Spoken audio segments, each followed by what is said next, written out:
올해 1월 중국이 아프가니스탄 탈레반 정부에서 임명한 아프간의 신임 대사를 받아들이면서 사실상 아프간을 점령한 탈레반 정권을 공식 국가로 인정했습니다. 국제사회에서 탈레반 정부의 대사를 최초로 인정한 건 중국이 처음이라고 하는데요. 탈레반은 2021년 8월 국호를 아프가니스탄 이슬람 공화국에서 아프가니스탄 이슬람 에미리트로 바꾸는 등 기존의 이미지를 벗어나 국제사회의 인정을 받으려 했지만 국제사회에서는 탈레반 정권을 정식 정부로 인정하지 않으려 했죠. 하지만 중국은 지난해 9월 아프간의 자오성 신임 대사를 파견하는 등 사실상 탈레반을 지지한다는 의사를 표시했을 뿐 아니라 각종 경제 협력까지 강화하는 등 탈레반과 친해지려 하고 있습니다. 그 이유는 바로 중국이 아프간 내에서 각종 광물 개발을 통해 막대한 이득을 챙기려는 계획을 꾸미고 있기 때문인데요.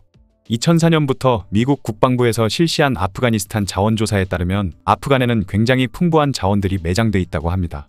먼저 충전식 내장 배터리나 전기차 배터리의 필수 재료인 리튬의 매장량이 세계 최고 수준이라고 하죠. 그 외에 초전도체의 필수 재료인 나이오뷴과 전기차 배터리의 원가를 크게 줄일 수 있는 값비싼 코발트, 그리고 전선과 탄피 등을 만드는 데 쓰이는 구리가 대량으로 매장돼 있으며 전자기판 등에 사용되는 순수도 높은 금의 매장량 또한 많다고 합니다. 게다가 철의 매장량 또한 엄청나서 아프간 전역을 안정화시키기만 하면 빠른 산업화가 가능할 것으로 예측했죠. 그 외에 석유와 천연가스의 매장량까지 엄청난 것으로 알려졌습니다. 이런 상황이다 보니 미 국방부의 보고서를 받은 미국 의회에서는 아프간 광물 개발 사업에 뛰어들기 위해 채산성 조사를 지시했고 이후 10년 동안 조사를 해왔지만 아프간 전역이 워낙 혼란스러운 상황이 계속됐기 때문에 자원을 캐는 비용에다 그곳에서 일하는 노동자들을 지킬 병력까지 추가로 파병을 하는 등의 비용을 따져보니 오히려 적자가 난다는 계산을 하게 되면서 결국 포기를 하게 되죠. 그렇게 미군이 떠나자 절호의 기회라고 여긴 중국이 본격적으로 아프간 개발에 뛰어들려는 계획을 세우고 있는 것인데요. 중국은 와칸회랑이라는 지역을 통해 아프간과 직접 국경을 맞대고 있기 때문에 미국보다 상대적으로 적은 비용만으로도 개발에 뛰어들 수 있다는 판단을 내린 것으로 보입니다.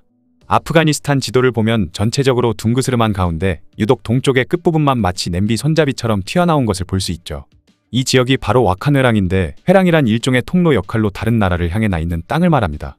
이 와칸회랑은 타지키스탄과 파키스탄 그리고 중국 세 나라와 접해 있는 상당히 복잡한 회랑인데 파미르 산맥의 골짜기 중 한 곳으로 면적에 비하면 사는 사람 수도 그리 많지 않은 이 첩첩산 중의 오지가 회랑이라는 이름으로 불리게 된 것은 바로 이곳이 실크로드의 일부였기 때문이죠.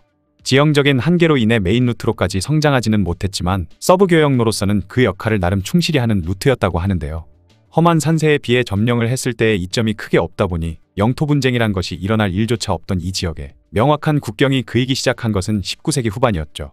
바로 중앙아시아의 패권을 차지하기 위해 영국과 러시아 사이에 경쟁이 벌어진 그레이트 게임 때문이었습니다. 19세기 후반 영국과 러시아는 이란부터 인도까지 아시아 중부에 이권을 두고 엄청난 외교전을 펼쳤는데 사태가 점점 심각해지면서 두 나라 사이에 직접적인 전투가 벌어지기 직전까지 가게 되었다고 하죠. 하지만 직접적으로 싸웠다가는 너무 큰 피해를 입을 수도 있었기 때문에 영국과 러시아 두 나라는 자신들의 영토 사이에서 완충지대 역할을 하던 아프가니스탄의 영토 중 동쪽 지역을 억지로 늘려버리면서 두 나라 간의 충돌이 일어나는 상황을 막으려 했고 그 결과 1895년에 와칸회랑의 좁은 땅이 아프가니스탄에게 억지로 떠넘겨지게 된 것인데요.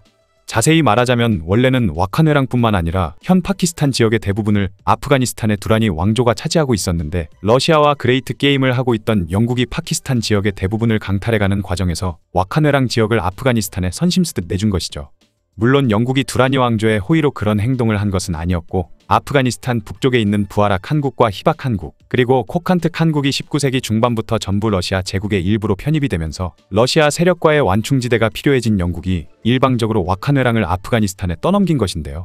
그들의 속마음이야 어쨌든 만약 두 강대국이 싸우게 된다면 전쟁이 벌어지는 주변에 있던 나라들도 피해를 볼 수밖에 없었기 때문에 주변국들 중에서도 반대하는 나라는 없었고 공짜로 영토를 얻은 아프간에서도 만족하는 분위기였다고 합니다.